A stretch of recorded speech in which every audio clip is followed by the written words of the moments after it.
Free Golden Eagles for War Thunder. Download the app in the description below.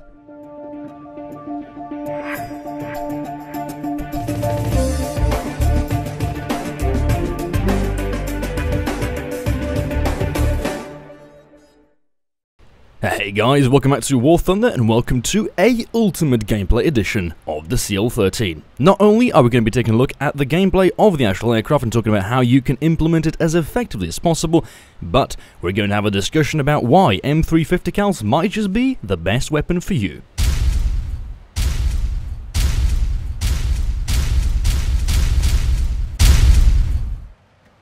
Okay, never mind, I'm sorry. Like, really deeply from the bottom of my heart. M350 cals are a horrible idea. Like, I don't know why they're in the game, I don't know why we have the F-25 Sabre, the A5, why they're on the F-84, why they're on the F-80. 50 cals on jets are atrociously bad. I mean, look at this example here. Perfect approach, well thought out, and yet the guns do absolutely no damage. Never mind. This one here, look, I come from behind, the guy's still AFK, and for some reason the wings just wouldn't want to... whatever, I'll have it edited out, it's fine. This here, look, how else are you going to rely on these guns if you reverse a meteor and it just doesn't do any... Alright, jokes aside, no more bullshitting, let's cut to the chase. What the hell are people complaining about? I mean, out of all the possible guns in the game, out of all the guns that get nerfed and buffed and nerfed and buffed, they're complaining about 50 cals. The guns with the best average performance out of any other gun in the game, period. Now, I'm aware of this phenomena that was the tracer belt flame war. Pretty much all the way back in the day, this is year, 2, maybe 3 years ago, when people were flying the P-47s, especially the Wunderbolt, everything was being set afire by tracers. And then somebody came along and said, hey, maybe this actually isn't historical, and decided to nerf it. And then everybody loses their minds. Surprising, isn't it? For once, something gets adjusted to its historical value, and they don't get thanks for that? No, they get complaints because people got used to it. Now, regardless of the matter at hand, all the way back in the day when I was also flying planes with 50 cal machine guns, I didn't have the same problem. Because whilst everybody was using tracer shells, I've already adapted to the use of stealths. They not only improved my aim, improved my convergence, and started saving up ammunition altogether. So, this is kind of a double-sided question here. When you ask me, how do you improve your aim, how do you get better at the game, try stealths out. You'd be surprised just how much they can do to you in a week or two of practice. So here we are at the present day, looking at the M350 cals with faster firing performance than the M2s, and people expect them to perform godlike. They won't. With what, 1,880 rounds of ammunition on a standard Sabre with 6 M350 cals, you're gonna need some trigger patience as well. It's not all about spraying and just letting loose on the first enemy you sight. It's not about focusing a bomber, because maybe there's a hunter that will be more suitable taking it after. And fact of the matter is that I really cannot comprehend is that there are players out there that can make these guns work. How come the rest of the community can't? Now, I'm completely aware of the issue of how to get the guns on target when flying out a MiG-15 or a MiG-17 or perhaps even the MK-108s on the 262s. These guns develop so much effort that you'd probably need to put in a good month of training just to get the hang of them. But we're talking about 50 cals here. Guns that are found in certain tech trees as a reserve biplane. Guns that you will find in every tier on 3 or 4 aircraft. Yes, I'm looking at you, American tech tree. And yet, people have found their way progressing through to top tier jets, flying out at least 10 aircraft that already had 50 cals, whether it was M2s and then progressing through M3s later, and are still using the wrong bell types, they're still firing at the wrong convergence, and they still have absolutely no trigger patience or aiming distance. And yes, I could let loose on every single player that does everything wrong, but how about I try to help you instead? Let's look at the CL-13, because for the CL-13 I can actually understand why people might have problems flying it out. mainly because no other aircraft in the German tech tree, with the exception of the CL-13 and the premium P-47, has 50 cals. So if you're somebody who only plays the German tech tree and the German tech tree exclusively, I would kind of understand after going through the ME-163 and the 3 262s that your aim with 50 cals probably isn't the best.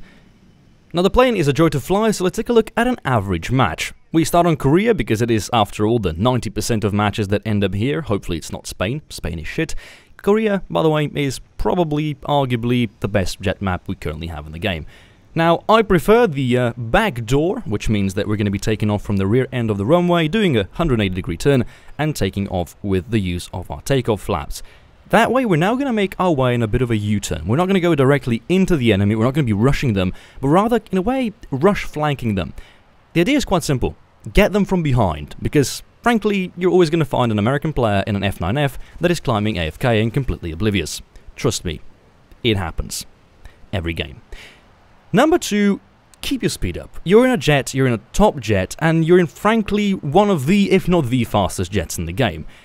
Keep that speed up at all times. If you drop below 500 km per hour, you are going to be very vulnerable, especially in vertical maneuvers. Number 2, learn your weaknesses. The CL-13 will snap its wings off above 12 Gs. Push them too hard, they're gonna come clean off. Next, I'd recommend you arm yourself with a pair of stealth ammunitions. Now, if you're not comfortable flying stealth on the CL-13, find something else to practice on, or hell, trial and error. That's the way we all got up here. Moving on, we have the most important matter about the CL-13. Trigger patience. Now, whilst you do have 50 cals and they are M3s, the goal of the mission is not to just spray all over the place, because you will grant one kill, and then you have to go all the way back to base. It's going to take up your time, it's going to take up your efficiency, and it's going to make you extremely vulnerable for people who are trying to spawn camp you. And to utilize the maximum amount of performance you can possibly get from M350 cals, my final suggestion is do not shoot for the central section of the area. Do not go for the fuselage, go for the wings. Go for the tail section, try to snipe the pilot if you're that lucky. The real deal is this. Wings, tail control, they're extremely vulnerable at the moment. M350 cals will simply cut through that as butter. And if you're lucky, if you can get your aim down, you could potentially kill every plane with just as little as 250 shells. Now that is a bargain considering you have a lot of total ammunition. At the end of the day, what I'm coming together is to this. Jets are something that relies upon speed, but they also rely upon firepower, they rely upon energy retention, and different planes have different capability of such. With patches that come and go, certain guns get nerfed, certain guns get buffed. At the moment, we've seen the complete and utter deterioration of 23mm due to TU4 spam. That means that flying out anything with 23s is simply not going to do the adequate amount of damage. Now, I agree completely that Hunter's Aidens and the F2's revolver cannons are currently the most powerful guns in the game. But I'm not looking for power, I'm looking for consistency that not just is going to be consistent always, but is going to find consistency among different nations, among different aircraft. And 50 cals present for me just that. In my opinion, they're the definition of the most average performing gun in the game. I think anyone can use them as long as they put in a little bit of practice and know what they're doing. And with that said, my final tip of the day is, if you're the last man standing on an allied team that crashed at the beginning of the match, and you have nothing else to do, don't run around for 5 minutes, only to then commit in a head-on pass and utterly lose.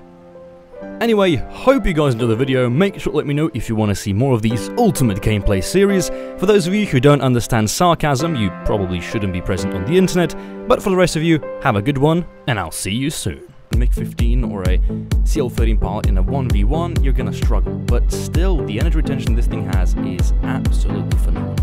And what helps it out are good teammates who know how baiting works. Those of you who haven't paid attention right there, go back, rewind the video, and watch what the Venom did. Because it's simple, genius, and absolutely effective. He put smoke on, orange, so that, you know, there's no doubt that I wouldn't be able to know he's baiting for me. He puts the MiG into a perfect situation. As I come in, right at that time, the MiG is at the slowest point of his turn. And the reason I say that is not just because that guy requires a lot of credit, because he was basically helping me out throughout the match.